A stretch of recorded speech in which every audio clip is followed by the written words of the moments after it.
لاپتہ افراد اور تاحیات نااہلی کے مقدمات کی سماعت آج۔ سپریم کورٹ میں جبری گمشدگیوں کے خلاف کیس کی سماعت بھی آج۔ چیف جسٹس فائز عیسیٰ کی سربراہی میں 3 رکنی بینچ سماعت کرے گا۔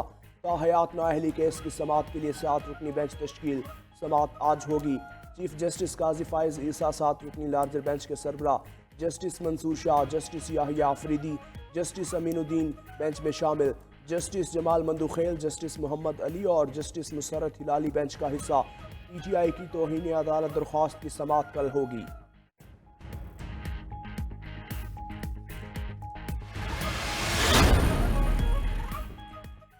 سزا یافتہ کے الیکشن لڑنے کے خلاف نیب کی اپیل پر آج سماعت ہوگی۔ چیئرمین نیب نے سزا یافتہ شخص کے الیکشن لڑنے کے خلاف اسلام آباد ہائی کورٹ میں درخواست دائر کی۔ سنگل بینچ کا فیصلہ معطل کرنے کی استدعا، درخواست میں موقف اپنایا۔ جون میں سنگل بینچ نے نیب نااہلی کی مدت 10 کی بجائے 5 سال کی تھی۔ الیکشن لڑنے کے لیے سنگل بینچ کے فیصلے کا حوالہ دیا جا رہا ہے۔ الیکشن لڑنے کے لیے 10 سالہ نااہلی کی مدت بحال کی جائے۔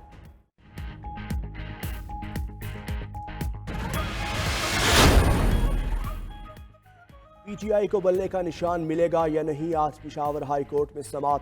پشاور ہائی کورٹ میں الیکشن کمیشن کی نظر ثانی درخواست پر سماعت آج ہوگی۔ جسٹس اعجاز خان سماعت کریں گے۔ الیکشن کمیشن نے فیصلہ واپس لینے اور کیس کے لیے ڈویژن بینچ تشکیل دینے کی استدعا کر رکھی تھی۔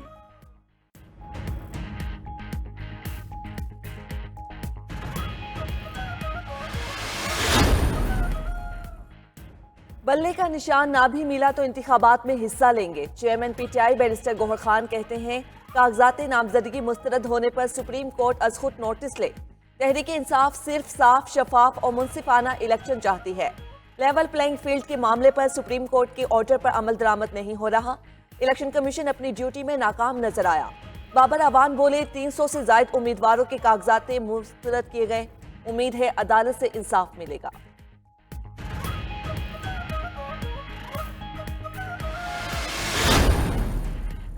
لاہور ہائی کورٹ کے حکم پر خرم لطیف کھوسہ کو رہا کر دیا گیا۔ عدالت نے خرم کھوسہ کی بازیابی کی درخواست منظور کر لی۔ جسٹس علی باقر نجفی نے خرم کھوسہ کے خلاف پرچہ خارج کرنے کا حکم دے دیا۔ پولیس نے عدالتی حکم پر خرم کھوسہ کو پیش کیا۔ کیس کی سماعت کے موقع پر اعتزاز احسن بھی عدالت میں پیش ہوئے۔ اوور ڈار کی بازیابی کے لیے درخواست کی بھی سماعت، عدالت کی سرکاری وکیل کو ہدایت لے کر پیش ہونے کی ہدایت۔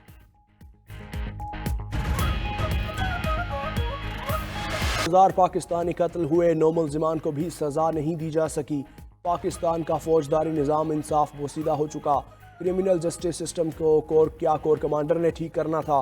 نگران وزیر اعظم انوار الحق کاکڑ کہتے ہیں، مسلح تنظیمیں پاکستان توڑنے کی سازشیں کر رہی ہیں۔ بلوچستان میں مسلح تنظیمیں 5000 تک بندے قتل کر چکی۔ جھگڑا بلوچوں سے نہیں، مسلح تنظیموں سے ہے۔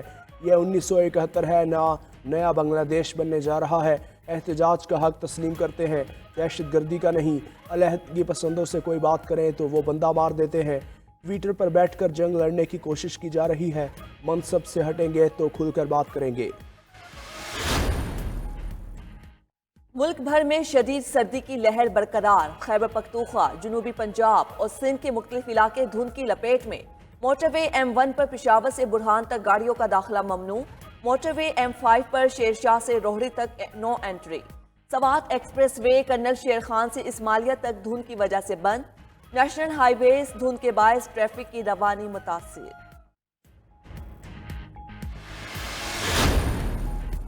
شدید دھند کے باعث 500 اور 200 kV ٹرانسمیشن لائن ٹرپ کر گئی۔ گڈو کے قریب ٹرانسمیشن لائن ٹرپ کرنے سے سندھ کے کئی علاقوں میں بجلی کی فراہمی معطل۔ پاور ڈویژن کے مطابق 500 kV سرکٹ بریکر کے پول میں سے ایک کو نقصان پہنچا۔ ناقص حصے کو نظام سے الگ اور سوئچ یارڈ کو متحرک کیا گیا۔ متاثرہ حصے کو جنگی بنیادوں پر مرمت کیا جا رہا ہے۔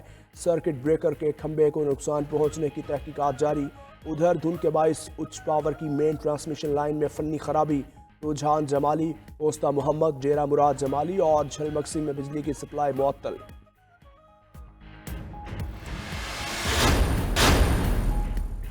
فضل الرحمان نے عام انتخابات کچھ دیر مؤخر کرنے کا مطالبہ کر دیا۔ جے یو آئی کے سربراہ کہتے ہیں کہ قافلے پر حملے کے وقت وہ گھر پر تھے، گاڑیوں کو گولیاں لگیں۔ چند ماہ قبل باجوڑ میں حملے میں 73 افراد شہید ہوئے۔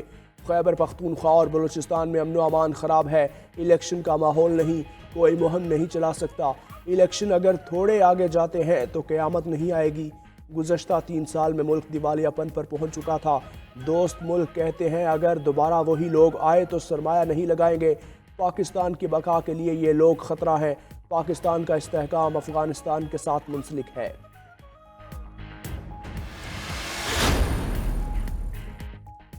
جے کیو آئی کی شاہد خاقان کو اپنے ساتھ مل کر الیکشن لڑنے کی دعوت، مولانا عبدالغفور حیدری کی سابق وزیر اعظم شاہد خاقان عباسی سے ملاقات، انتخابات سے متعلق مشاورت، ملاقاتیں جاری رکھنے پر اتفاق۔ دوسری جانب راشد سومرو کی زیر قیادت وفد کی ایم کیو ایم مرکز بہادر آباد آمد، مصطفیٰ کمال اور ارکان رابطہ کمیٹی سے ملاقات کی، انتخابات سے متعلق امور اور سیٹ ایڈجسٹمنٹ پر مشاورت ہوئی۔ جے کیو آئی نے کراچی میں کئی قومی اور صوبائی حلقوں سے حمایت کی درخواست کی۔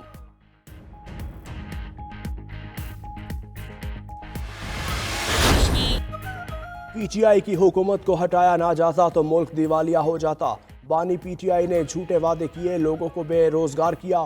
مسلم لیگ نون کے رہنما حمزہ شہباز کا لاہور میں خطاب، بولے شہباز شریف نے سیاست نہیں ملک بچانے کے لیے مشکل فیصلے کیے۔ نواز شریف نے پورے ملک میں موٹر ویز کا جال بچھایا، جب بھی مسلم لیگ کا دور آیا ملک میں خوشحالی اور ترقی آئی۔ نواز شریف کے دور میں دہشت گردی کا ناسور ختم ہوا، آج واحد امید کی کرن نواز شریف کی صورت میں موجود ہے، قوم 8 فروری کو ملک کی ترقی کے لیے ووٹ ڈالے۔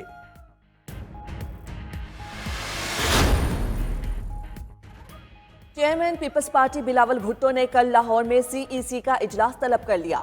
بلاول ہاؤس لاہور میں اجلاس میں سیاسی صورتحال اور انتخابات کے حوالے سے فیصلے ہوں گے، انتخابی مہم اور منشور پر بھی بات کی جائے گی۔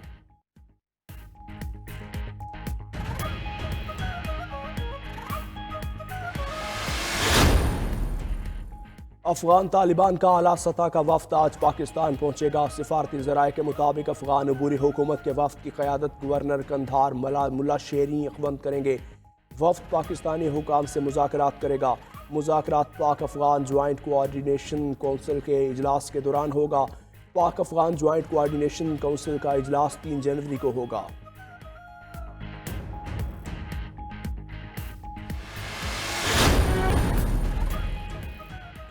نومبر 2023 کے مقابلے دسمبر میں مہنگائی میں 8.82% کا اضافہ، دسمبر میں مہنگائی کی شرح 29.66% رہی۔ ادارہ شماریات کے مطابق مالی سال کے پہلے 6 ماہ میں مہنگائی کی اوسط شرح 28.79% ریکارڈ۔ ایک سال میں سبزی کی قیمت میں 65.4% اضافہ ہوا، ایک سال میں آٹا 59 اور چاول 45.6% مہنگا۔ دال، ماش، چائے، تازہ دودھ، انڈے، آلو، مچھلی اور دیگر اشیاء کی قیمتوں میں بھی اضافہ۔ ادھر نئے سال کے پہلے دن ایل پی جی ₹1.56 فی کلو مہنگی ہو گئی۔ بنگلہ دیشی نوبل انعام یافتہ ماہر معیشت محمد یونس کو 6 ماہ قید۔ محمد یونس کو لیبر لاء کی خلاف ورزی کے الزام میں 3 ساتھیوں سمیت سزا سنائی گئی۔ ڈھاکہ کی لیبر کورٹ نے محمد یونس کی درخواست ضمانت بھی منظور کر لی، سزا کے خلاف 1 ماہ میں ہائی کورٹ سے رجوع کر سکیں گے۔ محمد یونس نے چھوٹے قرضوں سے بنگلہ دیشی معیشت کو بہتر بنایا۔